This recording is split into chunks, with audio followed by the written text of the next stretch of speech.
right now. We're going to start with Seattle +6 at Detroit. I know Seattle didn't look good week 1. I know Detroit goes into Arrowhead and upsets them. That does not mean Detroit is 6 points better than Seattle. No. That's a lot of points. And look, at the end of the day, Detroit's defense, yes, they played well, but I think over the course of a season, we don't expect them to be that dominant. I do expect them to regress, and Seattle has a really good offense. I expect Seattle to be able to put up some points and keep it close. I'll take Detroit to win, but I'll take Seattle to cover. I'll go 33-30. Detroit wins, and Seattle covers the +6. I completely agree with that. I think this is going to be one of the closest games. Two teams that kind of remind me of each other, right? They're kind of similar. Yeah. Fairly underrated quarterbacks. Very average, middle of the pack. I think Goff is better than Geno. Yeah, both I think are he is very, too, but I think they're both underrated, though. Yeah. And I think both of the offenses can get the job done. It's just really going to come down to who can make more stops. And like you said, I like Detroit to win. That's not in the question. But this is going to be like a 2-3 point ball game. Yeah, I would agree. Like I said, I'm going to go 33-30, a little high scoring. Maybe take a look at the over as well while you're there. Next bet here, again, divisional opponent getting a ton of points. The Rams hosting San Francisco. Now, that doesn't matter a ton. It'll be a 50-50 split. San Francisco travels well, and it's not far. But the Rams getting 8 points against San Fran is wild to me. That's insane. First of all, McVay always plays Shanahan really, really tough. It's always a close game between those two. And historically, over the last 3 to 4 years, it's always a close matchup. And let's be real, the Rams are a good football team that people have undervalued all offseason. Stafford's going to have time to throw. Stafford's going to make a lot of really, really nice throws. They're going to be able to run the football. And there's no way San Francisco rips off another 180 yards on the ground. No. I just don't see it happening again. I think the Rams defense steps up. I think Aaron Donald steps up. And I do think that those receivers are going to be good enough for the Rams to keep it close. I'll take San Francisco to win. But the Rams to cover, so I'll take San Francisco 27-23 win. Yeah, the battle between these coaches, it never disappoints, right? You're never going to be disappointed with a Sean McVay and in a Kyle Shanahan football game. Not ever will that happen. Yeah. It's going to be, I think you can make an argument for this being the game of the week. We'll get to that later in the third segment. But look, either way, this is one that you're going to tune in for. It's going to be really back and forth. 1 point, 2 point game. Maybe it's going to come down to the last second. It's interesting. I like that take. The Chargers, a favorite on the road at Tennessee. They are favored by 3 points. I like the Chargers to win and cover. No. Look, it comes down to who's got the better quarterback. Better offensive coach, Kellen Moore. Better quarterback, Justin Herbert. That, to me, is a no-brainer. I think they win by a touchdown. I'll take them 27-20 over Tennessee. Yeah, it's going to... I don't see Tennessee even being able to possession their way to winning. Derrick Henry didn't impress me in week 1. He hasn't impressed me for the last 2 seasons now. I think he's starting to regress, and I think it's becoming more and more evident. So for that reason, I can't see Tennessee really doing anything on their end to even that score out.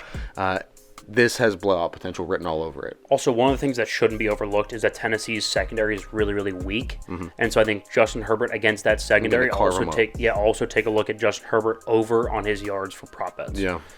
Washington at Denver. So this one is purely based on the fact that we're getting the hook at +3.5 with Washington, right? So teams that get the hook on the road, generally speaking, cover that spread.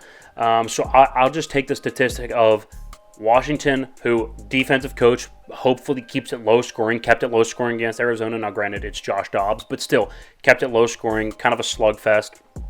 And neither team has a dynamic quarterback, so it's going to be a lower scoring game. In low scoring games, if I'm getting 3.5, I'm getting the hook, I'm always going to take that. So I'll take Washington at Denver +3.5.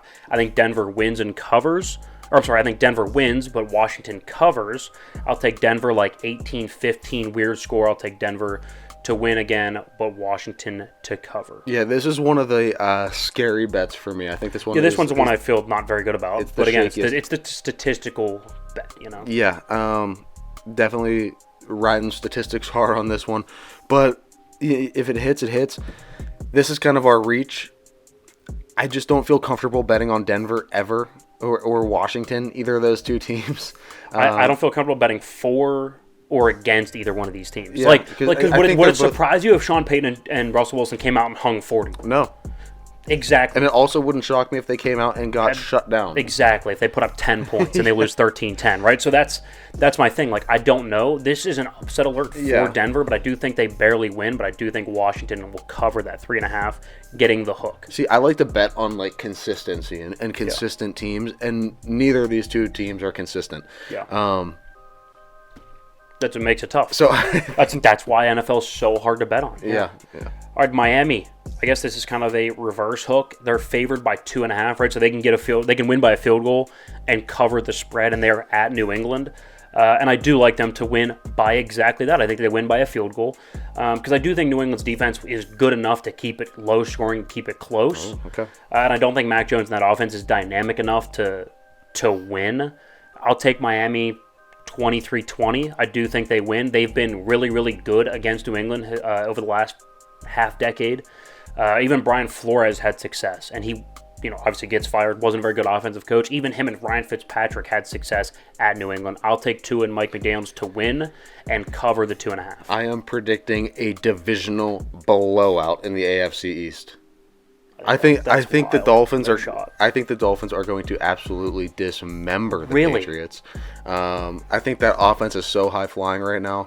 I love their weapons. I think Tua is really good when he's not injured and he's healthy. Look, I like Bill Belichick in the defense usually, but I think this offense just has too much to focus on. Like, you can't shut down one piece, right? You shut down Tyreek, fine, Jalen Waddle's open, right? Like, and their running game is really solid. And their running game is amazing. So, like, there are just so many different. I think this is Miami's year to really come out, kind of shock the NFL a little bit, shock the world, and I think it starts here. I think it starts with them putting the boot right in the ass of the Patriots and saying, here we go. This is what the AFC East is going to look like for you this year. Figure it out, Bill. Yeah, I mean, so I guess we both have them covering the 2.5, Yeah. Just in different fashions. I think it's going to be a little bit lower scoring, a little bit of a tighter game. You have them, again, blowing out the Patriots. But that rounds out our bets on a budget, looking to rebound. I feel really strong about these bets. Seattle +6 at Detroit. The Rams +8 versus San Francisco.